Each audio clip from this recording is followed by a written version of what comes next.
Ураджэнец Жлобінскага района сустрэў вайну падлеткам. У 17 гадоў Федасеенка ўжо камандаваў дыверсійнай групай партызанскага атрада.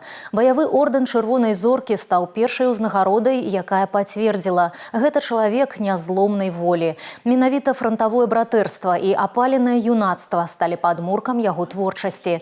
Яго творы адкрылі чытачу суровую праўду пра вайну. Уладзімір Федасеенка пісаў пра тое, што бачыў сам. Пра гонар, здраду и великую силу духу народа. Владимир Константинович работал на различных должностях в наставницкой газете «Пионер Беларуси», в журнале «Сельская господарка Беларуси». Был редактором издательства «Беларусь», заведующим отделом в газете «Литература и мастацтва».